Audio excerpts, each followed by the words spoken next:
That's it, Chairman, we're live. Thank you.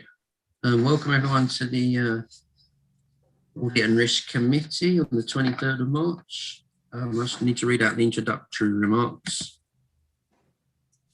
This is a meeting of the Council which is being held remotely. The meeting is being recorded and streamed via YouTube, and members of the public are able to watch the meeting. Please note that any comments posted on the chat feed of the Council's YouTube page during the recording of this meeting will not be monitored by the Council. Recording will be available on the Council's website following the meeting. All members have been provided with remote committee guidance note prior to the meeting, which is at the back of your agendas. Please can these be adhered to during this meeting? Points include that all mobile phones should be switched off or set to silent so that the meeting is not interrupted by ringtones. Please switch your profile to mute unless you are speaking. If you wish to speak, please raise your hand in order that I'm aware that you wish to speak. And for each item, officers will present a report and then committee will discuss it. Okay. Thank you. Moving on to item 1, apologies for absence. I don't believe there are any. We're all here. That's right. Thank you. Item number 2, declarations of interest. Do we have any declarations of interest from members of the committee? No. Okay. Item number 3, the minutes. I think we have an item on the minutes. I believe that on the last set, on the minutes from the last meeting, Mr. Hall was not present on the was present but not on the minutes. So we'll have to make an amendment to the minutes in order to add Mr. Hall as a member of the committee for that meeting. Any other items on the minutes? Okay, so we need to vote that these are a true record. Okay, so I'll start. I'm in favour. Councillor MacDonald. Favour. Councillor Kettle. Favour. Councillor Henry. Favour. Councillor Mackenzie. In favour. Thank you very much. Now moving on to item 4, compliance with the Regulation of Investigatory Powers Act 2000. Begins on page 9 of the report and ends on page 44. And I'll hand over to Rachel for this report. Thank you.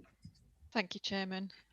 Yes, so this is the annual report being brought before members in relation to the Council's activity under the Regulation of Investigatory Powers Act. This legislation sets out the standards that public authorities have to follow to enable them to fulfil their enforcement functions, ensure that people's human rights are maintained, but also to ensure the continuity of evidence and safety of evidence that's gathered during any surveillance operation. So the legislation is supported by a number of orders and codes of practice which are regularly updated by the Home Office. We've incorporated these into a council RIPA policy which is included at enclosure number 2, and we keep this regularly under review, and this is brought before members again as part of the annual review process. Independent oversight of the use of these investigatory powers is provided by the Investigatory Powers Commissioner's Office, who also undertake routine inspections of agencies such as the Council who use these RIPA powers. For members' information, we have not had any directed surveillance operations authorised given judicial approval during the financial year. We have, however, this year been subject to a remote inspection by the Investigatory Powers Commissioner's Office. A copy of that report is attached at enclosure number 3. Overall, that report was generally positive and supportive of the approach that was being taken by the Council. There were a number of recommendations that were made both inside the report and as a separate email in terms of the RIPA policy itself. those recommendations in terms of minor amendments to the policy have been incorporated and are reflected in grey or strike through in the RIPA policy itself, so that members can see those changes, and members are being asked to endorse those changes tonight. There are additional changes to note, additional recommendations to note as well, that a procedure be put in place for ensuring that all monitoring of social media and online activity is recorded and periodically scrutinised for oversight purposes, and that operational guidance be produced to instruct staff on the practical implementation of safeguards regarding material required under the Regulation of Investigatory Powers Act and the Investigatory Powers Act 2016. So those are two matters that are in hand.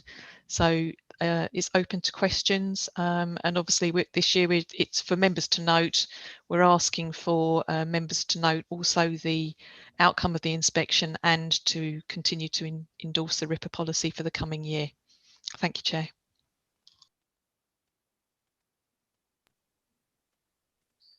Thank you very much. Now opening up to comments from members of the committee. Councillor Mackenzie. At the beginning, you said none had been authorised this year. Is that the case that none were authorised or none were submitted for authorisation and then rejected? No. So as part of the report, if there were any that were submitted and rejected for judicial approval, that would actually be incorporated as part of this. So it's very unusual for us to have any activity submitted for judicial approval. I think last year was probably about the first time for a number of years that we'd had that. Okay, that kind of answers my second question as well. Thank you.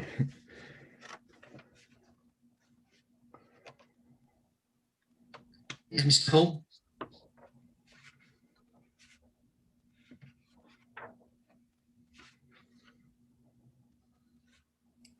You're on mute. Yeah. Paul. Yeah. Got this done. Thank you, Councillor. Apologies for that. I'm not quick enough on the draw. I'd note that there's been no authorisations for covert surveillance, as Councillor Mackenzie alluded to. Has there been any case for overt, I'll get the words around the right way in a minute, any overt operations requirement this year? I'm doing the same now. Sorry about that. Overt operations take place routinely. I haven't presented this in terms of feedback to members because it's not recorded as a separate activity. So, for example, CCTV will be routinely used as a means of surveillance, and that's carried out overtly. There'll be signage. There'll be activities where prior notification will be given for surveillance type activity. So it could be for test purchasing or something like that. So we would try and make sure that's done overtly so that there's prior notification and we're not having to go through any notification route, but also the fact that it is open and members of the public are aware that it is going on. Thank you. Thanks a lot. Okay. Well, yes, yeah. Is any other Councillor Mackenzie? Sorry, one more question. Have there been any uses of the covert human intelligence sources? If so, how many? Again, this is not something that's that has been routinely recorded, and I think that's one of the challenges that we have as part of our update for the monitoring and the operational guidance that we've got, to make sure that we are appropriately recording that sort of information. So nothing as far as any judicial approval is concerned, no. And also, when you're undertaking any sort of surveillance on an individual, do you always check that officers on the team don't have any personal connections to the person? So any activity that would be undertaken under RIPA has to follow a very strict process. So in terms of understanding the proportionality, making sure that it's the most appropriate course of action, and that would include that sort of level of detail. to make sure that we are not overstepping the mark in terms of surveillance, but also in terms of any chain of evidence that's gathered. So obviously we don't want to undermine any evidence if somebody's got a personal connection with somebody perhaps that is being monitored for any reason, or any surveyed, monitored, whatever word. Thank you. Thank you. I have a couple of queries. On the 2 additional recommendations, and the first one states that procedure will be put in place to ensure monitoring of social media, and then that'll be periodically scrutinised for oversight purposes. Would that be by members? We haven't got that proposal, but I guess there's no reason why we couldn't do that. So I think if we've got a good robust process for actually recording that, then I think we could report that back to members. I don't see that would be a problem.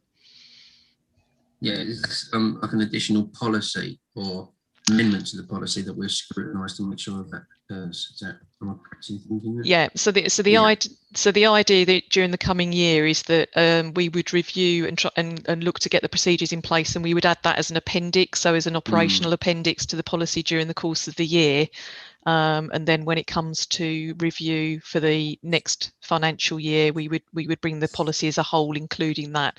So what we're looking at doing all the time is RIPA is probably one of the driest subjects in the whole of the council. So we are trying to get it to a point where anybody could pick it up and work their way through it and understand how the system works and how it actually applies to them.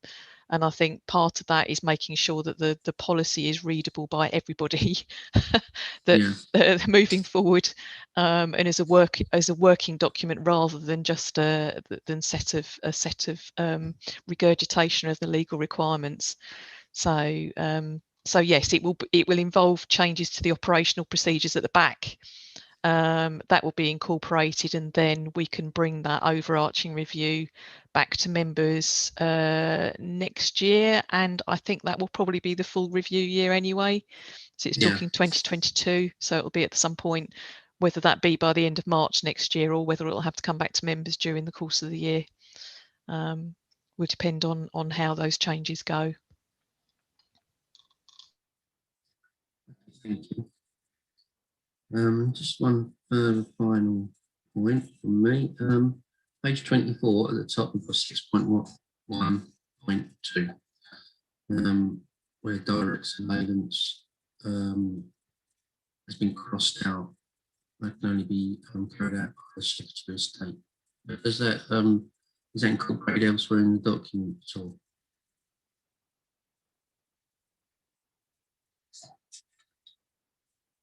Well, you're muted. Sorry. This was as a result of feedback from the IPCO inspection, and it was just purely because it said section 6, this is the comment received back, section 6.1.2 refers to entirely different powers and is confusing in a section on directed surveillance, and I would suggest deleting this paragraph. So we've just followed the advice of the IPCO inspector at that point. It's just relevance, I guess. Okay. Thank you. Any other comments and queries from members? Okay. That's the recommendations then. Thank you. Recommendations are 3 in all. The first one, that the committee review the council's use of powers under the Regulation of Investigating Powers Act 2000 over the past year. The committee notes the contents of this report and the outcome of the Investigatory Powers Commissioner's Office inspection letter, enclosure number 3, and the actions being taken. And thirdly, that the committee determines that the RIPA policy, enclosure number 2, as updated, remains valid pending its 3-year periodic review in 2022. So I move to the vote. I vote in favour. Councillor MacDonald. In favour. Councillor Kettle. In favour. Councillor Henry. In favour. Councillor Mackenzie. In favour. It's unanimous. Thank you very much for that, Rachel. moving on to item number 5, which is the external audit plan, beginning on page 45 and ending on page 85. That's correct. And who's taking this? Is it David? You're muted, Paula. Yes, I can do that. Unless thank you. Paula wanted to introduce. I'll quickly introduce, if that's okay. Yeah, no problem. Thank you. Yeah. So, as the chairman has said, if members can turn to item number 5 on page 45 through to 85. This is a standard report that the committee receives annually, and it's the report that presents the external auditor's audit plan, really, for undertaking the work for the 2020-21 accounts and value for money considerations. David will take you through that in a little bit more detail, but I just wanted to highlight to members that there is a change in scope. The National Audit Office made some changes to the Code of Practice, and now the value for money examination is actually slightly wider than what it has been previously. So whereas previously they would have given us an idea or a conclusion or an opinion on our arrangements to secure economy efficiency and effectiveness, now the value for money requirement will cover 3 particular areas of focus, and that's firstly looking at the financial stability of the council, and that's how we manage plan and manage our resources to ensure that we can continue to deliver our services. The second area is around our governance, how the council ensures that it makes informed and properly manages its risks, informed decisions, and properly manages its risks in decision making. And then lastly, around improving, the third area is improving economy, efficiency and effectiveness. And that's about how we use information about the cost of performance, the costs and performance rather of our services to improve the way in which we manage and deliver those.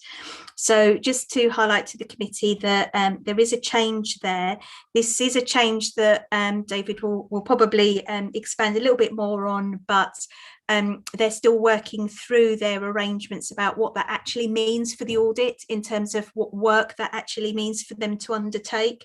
And as a result, you'll see from the financial implications paragraph, we don't know what the part of the element of the fee for value for money will be just yet, although myself and David have had discussions around that, and we have put a contingency in place in relation to our budget for that, but they can't tell us just yet what that fee will actually be until we've worked out what actual work's going to need to be done and how long that will take. So just to highlight that to yourselves, really.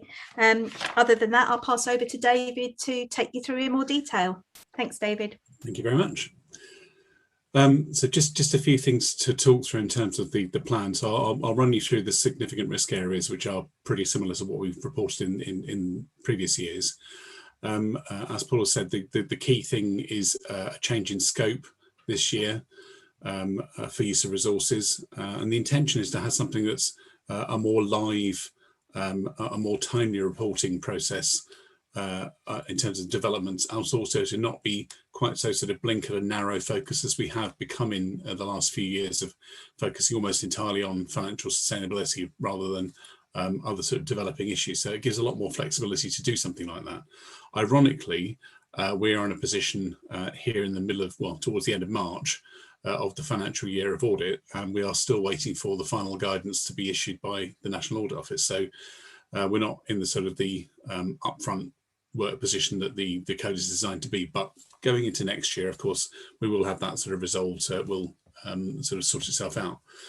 The key thing at the moment is that the National Audit Office is being very helpful in the sense that it is trying to work out a way to mitigate the impact of this in a year of COVID, when we are working remotely and where there may be sort of a different focus, but also in the context, and I'll come on to this in slightly more detail in a minute, of where we are in terms of the audit cycle and the ability of auditors, given where we are with the guidance position, to actually have completed the work by the time our opinions are due.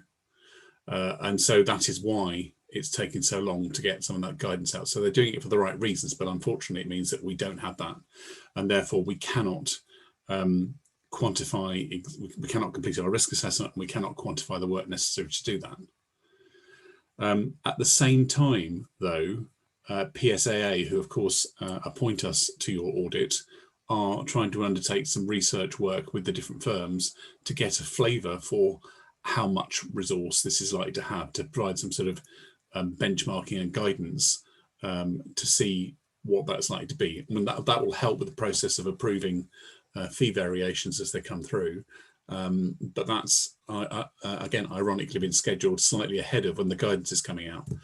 So we're in a slightly difficult situation. But what we're undertaking to do is to come back to the next Audit and Risk Committee once we've got the guidance, once we've done the risk assessment, to discuss what those risks are, what we're going to do about it, and provide you an indication of the fee implication. The second contextual point I needed to make to this committee is to flag the wider position in terms of the auditing of local government. We are in a very, very difficult situation with an awful lot of audits not actually having made the end of November deadline last year. I mean, this council made it by 4 days, but nevertheless was ahead of the deadline. Only 45% of councils in the country made that end of November deadline, and that was extended because of COVID last year. And as at about a week ago, about 145 audits in the country were still going on for 2019-20, and roughly 25 from 2018-19 still going through. So we are still, and BDO and all the other firms have numbers of different councils within those statistics. So we are still having to deal with that. We're also having to deal with later phased housing benefits assurance work, which is at this council ongoing at the moment. Normally we'd have had that done by the end of November. Then there was an extended deadline of January, and that's dragged into now because we've had to pull the resource to deal with the other council audits that weren't finished. So where we are today is we haven't undertaken the level of detailed planning work that we would normally do. We haven't been able to undertake systems work as part of the interim, and we haven't been able to undertake yet any upfront in-period testing that we typically tend to do at this time of the year to reduce the pressure on the final audit. So going into the summertime, we will be playing catch up. Since this planning report was issued, MHCLG, which is the Ministry for Housing, Communities and Local Government, who are responsible for the legislation relating to deadlines, have finalised their consultation on the due date, and they have taken some regard to the Redmond report in terms of having a later deadline. That is the end of September this year, so 30th September 2021, but only for 2 years. And beyond that point, they expect to bring things back to the end of July. Given where we are with audits nationally, we had suggested, and so had the other firms, that the end of November will be a more realistic deadline, given that we haven't been able to undertake some of that upfront work. So what I'm basically saying to this committee tonight is that we will be, for you particularly, aiming for the end of September, but it is going to be very tight given the starting point we're at. In your particular case, you have a very good accounts closed down position. Your working papers are a pretty good quality. Your support is excellent. We had some issues last year, but they were particular issues related to valuations, which we talked about. But generally, we can rely upon you to produce good working papers and support our audit. So we think with you, we have as good a chance as any of getting to that end of September, and that is what we will be planning our audit to do. But I cannot sit here and guarantee that that will be achieved because of the position we're in. So that's really the context for the plan. Where we stand at the moment, we are hoping that some part of the audit will be able to be undertaken on site. It is a lot more efficient to undertake things on site. It takes less time. And the amount which is referred to in the covering paper and in the plan as potential additional fees related to COVID, we are very much hoping we will not have to levy, because we hope to have been on site for some part of the audit, and we've undertaken to ring fence that. So that's the slightly doom and gloom contextual position for the audit. In terms of the plan, just turning to things I need to highlight, on page 52 of the pack, we talk about materiality. The levels quoted there are last year's levels based upon last year's outturn. When we have the draft financial statements, we will revisit materiality, because that's what they're based upon, and report back to this committee with any changes which we need to make. On page 54, there's a summary of the particular significant risk issues. I won't go into a huge amount of detail, just to explain what they are, because they're the same sort of risks that we reported with the plan last year and also with the completion report. So the management override is the ability to manipulate the accounts by circumventing controls. That's a standard risk in every audit. It's not a heightened risk for your audit. Revenue recognition is typically a sort of presumed area of risk. We tend to focus on sort of grants recognition for this council. Expenditure cutoff is the public sector flip side of revenue recognition. There's a particular document called Practice Note 10, which applies commercial auditing standards to the public sector, and that interpretation requires us to consider expenditure cutoff as a sort of a complementary point to revenue recognition. And here we look at the cutoff expenditure. In other words, whether it's been accounted for in the right year, because that's where we think that the potential manipulation could take place. The valuation of non-current assets is fixed assets and investment properties.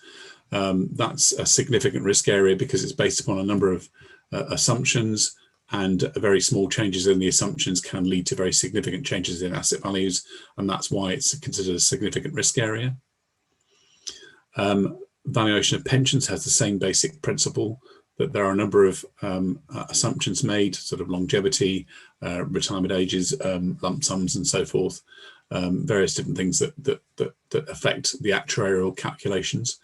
And again, small changes in those values can have significant impact upon the values in the accounts. So again, that's a significant area. And those are the areas for the accounts.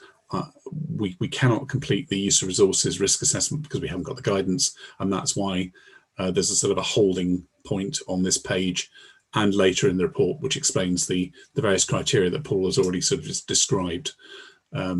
And what we need to do about that. But as I've said, we will, once we've got the guidance, we'll come back to this committee to explain what that means, what our risk assessment is, and what we think the resource implications and fees are for that. There was nothing else that I needed to really particularly bring to this committee's attention at this stage, but I'm happy to take any questions on the content of the report, any of the detail and other points in there, or even about the wider state of the nation, as it were.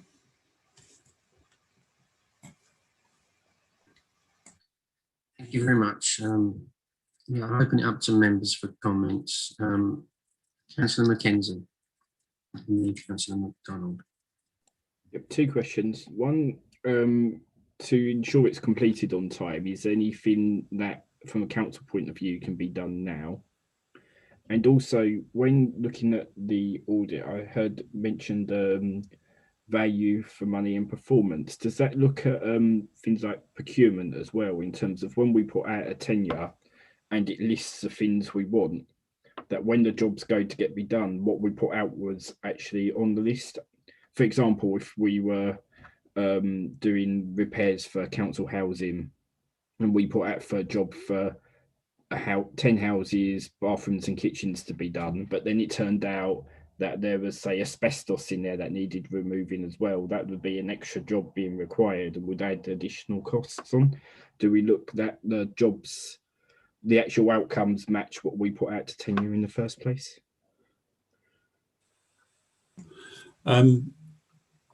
In terms of, I mean, reverse audit, in terms of the value for money side, it will depend. When we're doing our risk assessment, what we're looking for is areas where we think that there may be some sort of evidence of weakness.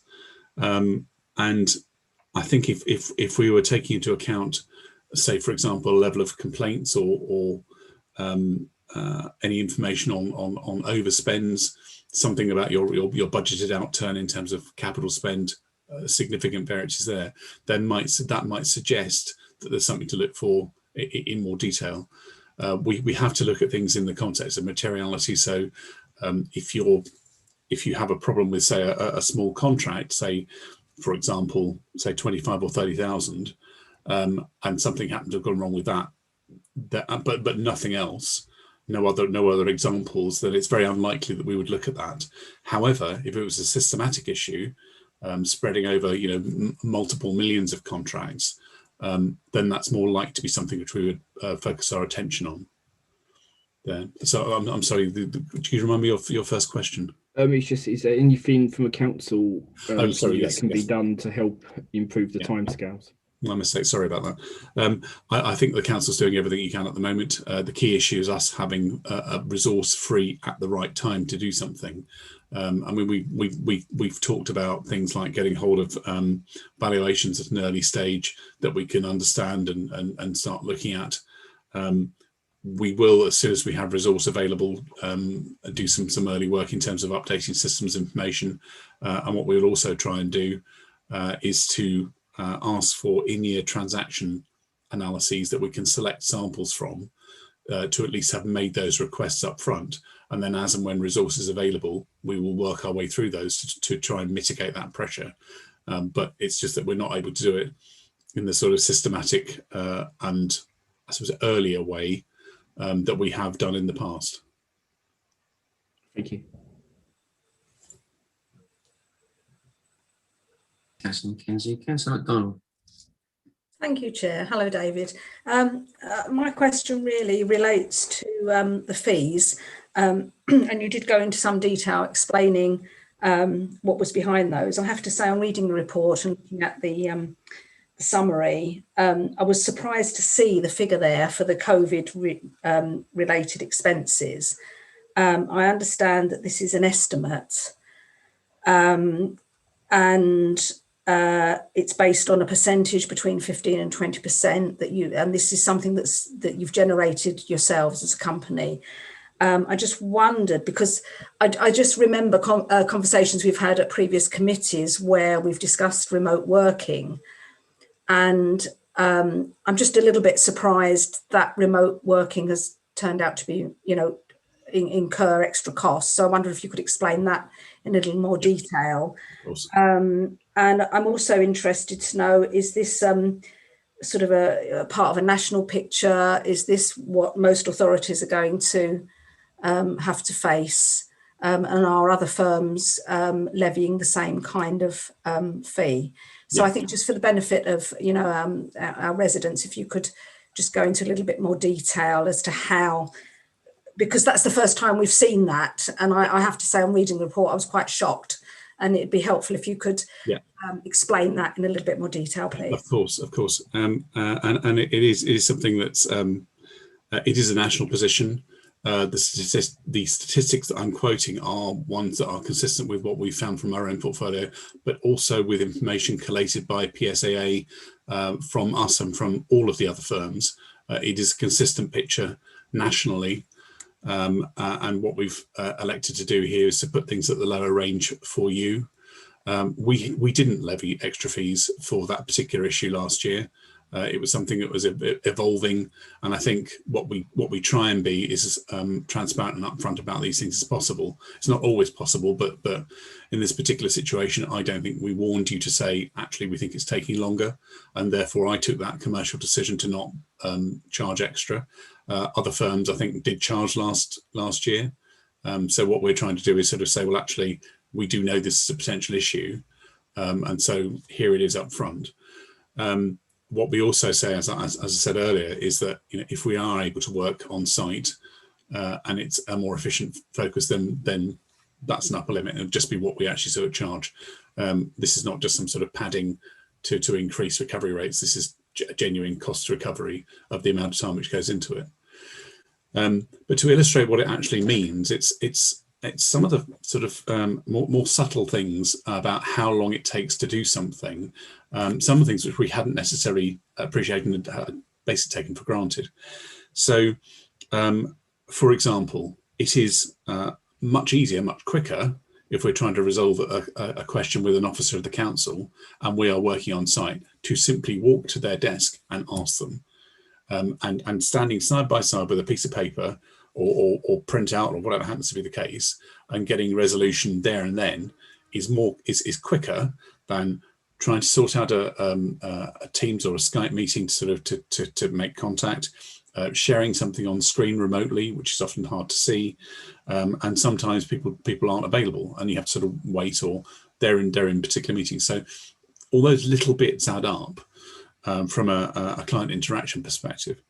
Also, there are inefficiencies in working separately when you have a team, because if we have, say, for example, an audit senior and 3 members of staff, if you're sat in the same room as people, one, you can see if somebody isn't quite getting something and needs a bit of support or help. You can have one conversation about a particular issue that's arisen, which is then heard by the other people, rather than having to have 3 separate phone calls to deal with that, or scheduling a 3-4-way communication that drags everyone into a conversation when actually it's not necessary sometimes. Yes, so lots of little things like that which add up and add up and add up, and that also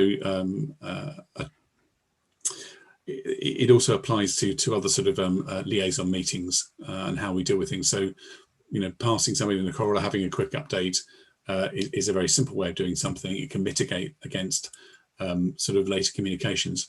We have had lots and lots of sort of scheduled Skype type meetings, more contact in that particular way than we have done from an on-site audit. So it's just lots of little things like that, rather than sort of massive issues, but those do add up, and that's what's contributing to the 15-20%, depending upon the type of authority. And as I said, we have put you at the lower end of that bracket rather than in the higher end. Do they sort of make sense? Yeah, I think we all appreciate the difficulties of working remotely and how more complex that does make things. It can be very frustrating. I just think, personally, I wasn't expecting, that to cost so much sort of more, to build for that, or the volume. And I think hopefully, moving forward, if we can, because we obviously, the council have a very good relationship with yourselves, and, and I applaud that from all sides, that, if we can move towards more in-house working, that will reduce. So I'm taking that as a nominal possible figure. Yes. And and I don't know, but whether it would be, because although I can understand now you've explained it, the time factor, and time, we all know time is money, I would have thought remote working also incurred some savings. So it'd be interesting to know how that sort of balances out, because obviously you've not got travel to work and other kinds of expenses. And I think it's just that when we had the conversation before about, working remotely, there wasn't very much indication of that being very problematic. I remember specifically asking about the implications of that.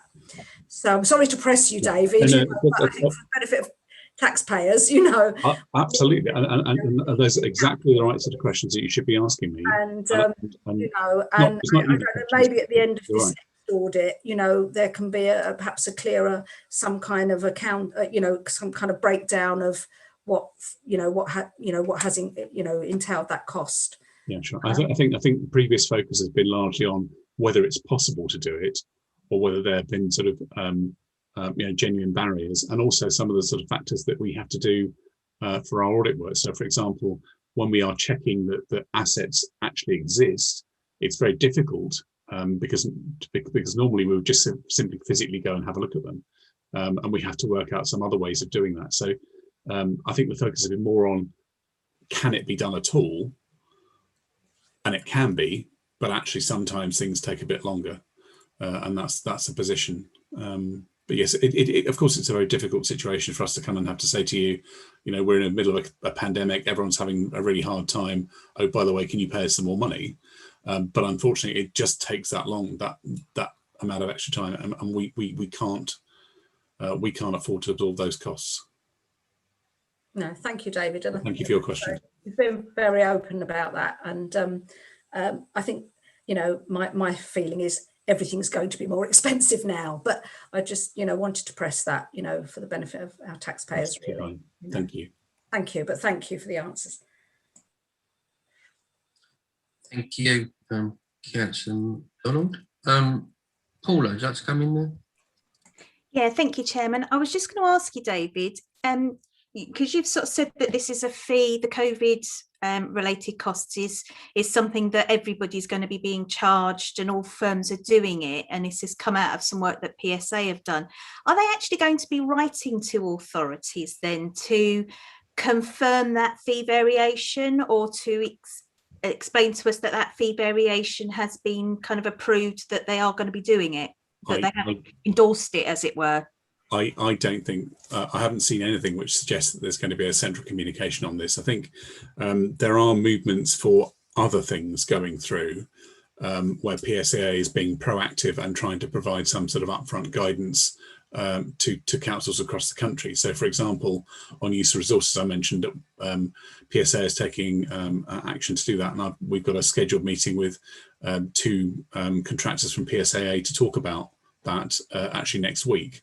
And there are also some auditing standards which are changing, coming through, not for this year, but going forward, where there will be some extra work. And again, there's a separate meeting to be undertaken on that. And PSAA are also still addressing some of the issues that we agreed locally about changes in quality standards. PSAA has still not approved that. We still haven't billed you. We're still carrying the work in progress, and we've already paid out the salary costs for that, and we haven't had the money back because PSA are going through this sort of longer process. So in some areas, I think they are going to. I don't believe that they are intending to communicate on this particular issue, but they have collated this information from us and from other auditors and have passed this on to MHCLG. My understanding from discussions with the NAO was that these additional costs are something that MHCLG would be refunding through the various returns that are made, but I'm not sure of the exact mechanism of doing that. I think I know that we've been informed that there will be funding to cover the cost of the additional work on value for money and the general increase in fees, because obviously we appreciate that they are lower than where PSA have agreed, or the government have agreed that the fees are lower than where they should be. So it looks like that we will get funding for that, but I don't think that we will be able to recover the COVID bit, because the council hasn't actually been able to recover all of the expenditure in relation to COVID anyway. We only get a certain proportion of that back. So yeah, okay, we'll take that offline outside the meeting and pick that up. Thank you. Sure, thank you. Thank you. Yeah, it's obviously regards to the timetable, and you want to aim for September, and I appreciate the difficulties there. Obviously, we're all kind of disappointed and a bit frustrated, probably as much as you are about that. And obviously, we as a council are working with BDO to help speed up that timetable, which is a good thing. In terms of the audit plan itself, I've not seen too many queries on that. I think it's a good plan and successful. And as my vice chair ably explained, the issue around the additional fees, if I'm correct, that may be lessened due to in-house working if that occurs, and we may or possibly may not, but we'll see how it goes, get some funding from government to cover that. So yes, I I'm hopeful that that'll be eliminated because, as Councillor MacDonald said, it is taxpayers' money, and we want to make sure that anything that is spent is, for the benefit of the whole borough. So, yeah. Are there any more comments from any of the members? In that case, thank you, David. I'll go for your report. And the recommendation is that the external auditor's audit plan, as set out in enclosure number 1, be received, and that's for noting. It has been received. But thank you for coming to the committee and explaining the present set of circumstances. Thank you. Okay, moving on to item number 6, internal audit plan and charter. To you, Mike. Thank you, Chair. Just one quick observation before I get started. The enclosures are numbered incorrectly. The risk management table is enclosure 1 and the audit plan itself is enclosure 2. So just a quick observation before I get asked any questions about that. Also, the agenda item does say audit plan and charter. The charter previously approved by this committee last year is still fit for purpose. So I haven't brought that back to committee. The charter is essentially just a terms of reference document that sets out the roles and responsibilities for internal audit, our reporting lines, etc. So as there's been any changes to job titles, I didn't feel the need to bring that back to committee. So the audit plan itself, the audit plan is essentially a work program for the new year, the year ahead, setting out all the work my audit team is looking to undertake during 21-22. And the purpose of the programme of work is to enable me, when we come to year end, when we've done all that work, to provide an opinion on the council's arrangements for risk management, governance and internal control. And that opinion then feeds into the annual governance statement itself. Also, in terms of identifying specific audit engagements, the engagements I identify from my examination of the council's risk registers, my interpretation of what the council's priorities are, and also my own skills and knowledge and experience as a manager of audit. So all that is brought together into an audit plan aimed at providing an opinion at year end. I'm quite happy to take any questions.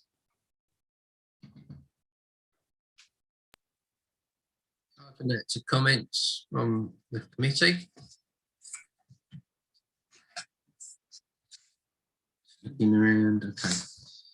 No, I think yeah, we'll read through it. Obviously, that's a good job, and it's good, and I think it's quite internal report. Can't see anything there that I want to immediately raise. And thank you for your work on this. Thank you, Chair. Thank you. So, on page 87, look at the recommendations. That the Audit and Risk Committee approves. It's a vote, guys. We've got to approve the internal audit plan for 2021-22 as set out in enclosure number 2. 1 or 2? 2. Okay. I'll make that adjustment. It's an alteration. We don't have to make an amendment. Just say it's 2, can't we? That's fine. Okay, so I'll vote first. I'm in favour. Councillor MacDonald. In favour. Councillor Kettle. In favour. Henry. In favour. Councillor McKenzie. In favour. Thank you very much. Moving on to item number 7, which is the corporate risk management updates on page 113 to 126. That is over to Sarah. Thank you. Thank you, Chairman. So this report is just to provide a brief update of the risk management arrangements and activities during Q3 and to signpost any further work to be undertaken during the rest of the year. The risk management teams continue to progress the actions within the risk management development plan, and the progress is reported in enclosure number 1 for your information. We've continued to review and report on the risk profiles for the council over the last 3 quarters, and we took a slightly different approach and attended most of the DMTs last quarter just to provide challenge sessions for the corporate and significant risks. These sessions were all positively received, and they did result in an enhanced quality of the updates received and the number of updates that we received. We've also been working closely with the PMO to look at project and programme risks for the council around the corporate programme activity. Just to give you an update then, so at the moment we have 23 corporate risks, with only 2 of those that are red, and they're the same as what we reported to you at the last meeting. So they're around effective project management and sustainable financial position. We also have 10 significant risks and 14 service risks. But again, the majority are the same as those reported to you back in November, and there are action plans in place for all of those to address and reduce those risks. We've had 3 working groups since the last meeting in November. So you've been delivered a number of presentations around food hygiene inspections, the limited private rented accommodation audit. You also had recycling, limited system application security audit, and then we also looked at the failure to effectively manage and maintain council-owned property assets, and you reviewed the governance surrounding commercial leases using Leyden Community Centre as a case study.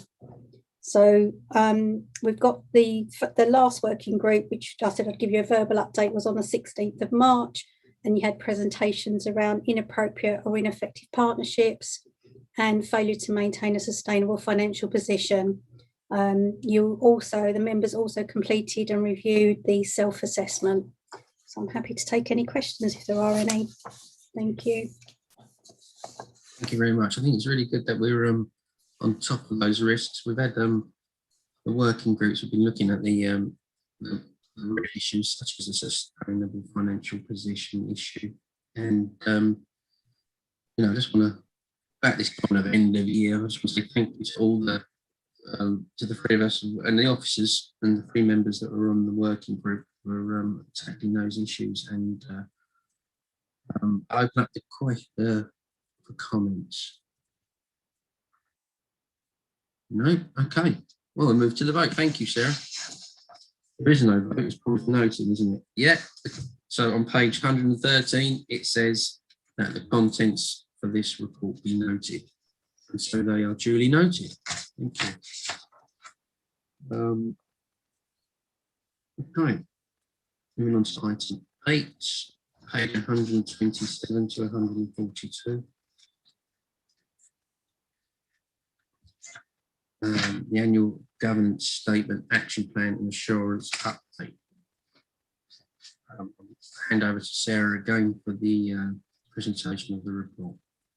Okay, thank you, Chairman. So this report then is just to provide the committee with the outcome of the Q3 assurance process surrounding the effectiveness and compliance with our governance arrangements, the update on the progress in respect to the Council's annual governance statement action plan, and to outline the arrangements for compiling the AGS for 2021. So each quarter we consider the effectiveness of our governance arrangements, and that in turn helps us to provide the evidence base for the production of the AGS at the end of the year. This report highlights the issues that have arisen as a result of the Q3 assurance, and also enclosure number 1 gives you progress made against each of the AGS actions as at the end of Q3. The Governance and Assurance Board at its meeting on the 3rd of March reviewed the progress of the overarching and detailed AGS action plans, and there were no particular concerns that they felt needed to be highlighted to the committee. The report gives you details of the new and emerging issues, but again, there is nothing significant that we need to bring to your attention on this.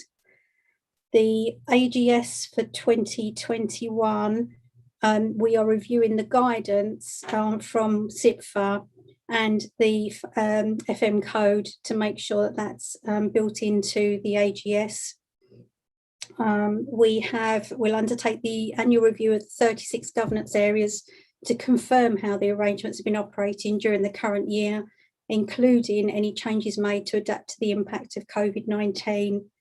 And we will bring the draft AGS to committee in June. Thank you.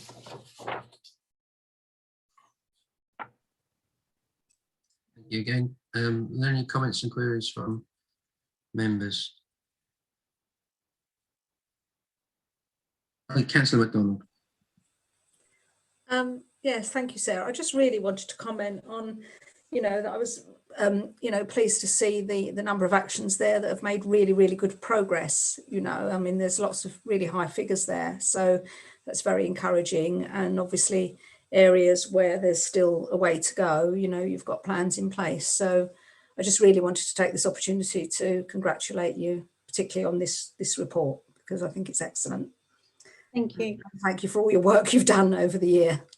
Thank you.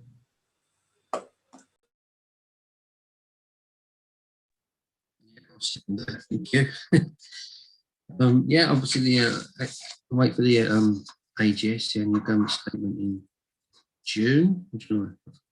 Anyway, when it comes, obviously that's a really important document, and that it goes out for public on the website, the council website. So I just want to say thank you. Are there any other comments and queries before we move on?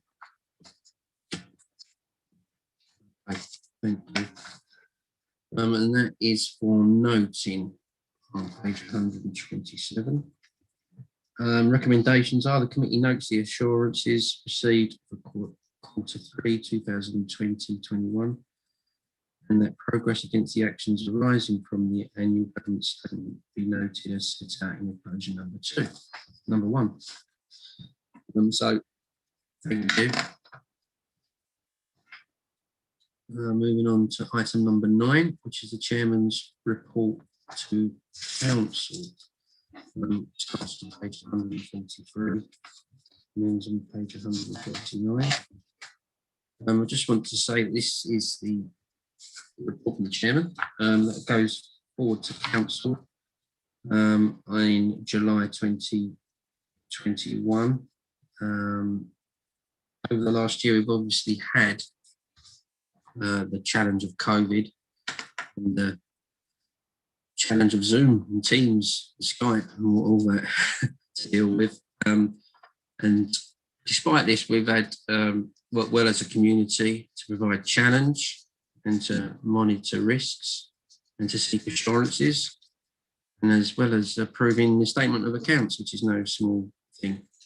We've increased the number of our meetings from 5 to 8 in a year, and we've also appointed our independent member, Mr. David Hall, who is a very welcome addition to our committee, and thank you for your work. In addition to that, we have had working groups via Zoom, which I feel has worked well as a team also on that. And in a very odd set of circumstances we find ourselves in, I'd like to thank the entire committee for their work and input and their challenges that they've put forward. Thanks to the external auditor, BDO, for your hard work, and Mike and the internal audit team for their diligence. And to all the officers that have supported us in our roles and presented for reports, a big thank you. I hope in future, very soon, meetings will be in person, face to face, and we once again have the honour and privilege of sitting in room 2 or the St George's Suite. Are there any other comments and queries on this report? Councillor McKenzie. Yeah, but I'd just like to echo what you said in thanking everybody. I think we've all worked well together. We've all had the opportunity to bring up subjects when we've wanted to and to ask the questions we want to ask. Like, of course, thank all the officers, all the members, and thank you, Adam, for being a good chairman throughout the year. Thank you very much. Do try. Councillor MacDonald. I just wanted to second that. Thank you. Thank you very much for your comments. And before I blush, let's move on to the recommendation on page 143. Unless there are any other comments from anyone? No. Okay, thank you. Page 143, the recommendation is that the proposed... Sorry, Chairman, sorry to interrupt. I think, Yep. David, did you, Mr. Hall, did you indicate that you wanted to ask a question? Sorry. Not so much. I think I've unmuted myself properly this time. Just wanted to put my 2 pence in, if I may, to thank Paul and her team indeed for all the support over the last few months that they provided to me, and also to the councillors themselves for welcoming me on board.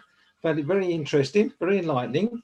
There are a few challenges from working remotely, which I found out, not least of which was some of the sound quality I've experienced tonight. So if I looked a bit vacant at times, it's because my sound quality was breaking up.